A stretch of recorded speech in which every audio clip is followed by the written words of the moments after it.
Good afternoon, everybody, and thank you for joining today's update on COVID-19. As of today, we have had 849,630 confirmed cases in North Carolina, 3,346 cases reported since yesterday, 1,530 people in the hospital, and sadly, 11,074 people who have died. This week, our nation passed the tragic milestone of 500,000 lives lost to COVID-19. We continue to mourn those in North Carolina, across the country, and the world who have died. But despite these grim statistics, we have reason for hope in North Carolina. Fewer people are getting sick. Fewer are needing a hospital. All the metrics that we measure continue to stabilize.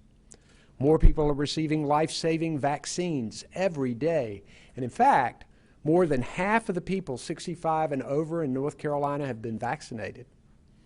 And we're working to make sure that race and ethnicity vaccination rates reflect our population and that we are reaching underserved communities. And today marks the first day that our educators are eligible to get vaccinated.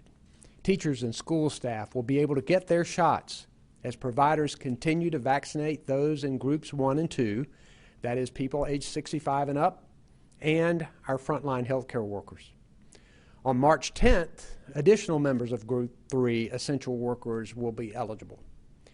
I know that many people, including me, are eagerly awaiting their turn, and the state will continue to work hard to get more vaccine here from the federal government.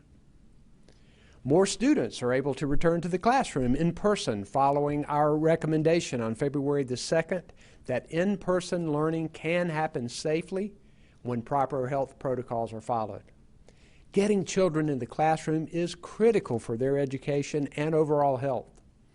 School districts across the state know this, and within the next few weeks, schools serving 96% of our public school students will offer in-person instruction. Even with children returning to schools all over the state, I have told legislators that I would sign a bill like Senate Bill 37 that they just passed requiring children to be in the classroom as long as they fixed it to require schools to follow the Department of Health and Human Services guidance and to preserve emergency authority for state and local officials. Now, an important update on our COVID-19 metrics.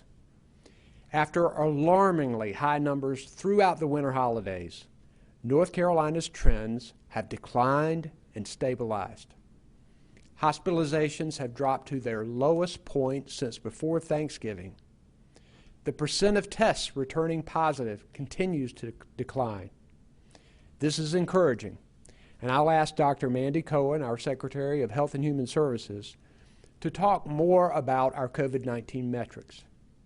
I'll then walk through what these developments mean for the COVID-19 protocols currently in place and the executive order that's set to expire in just a few days. Dr. Cohen?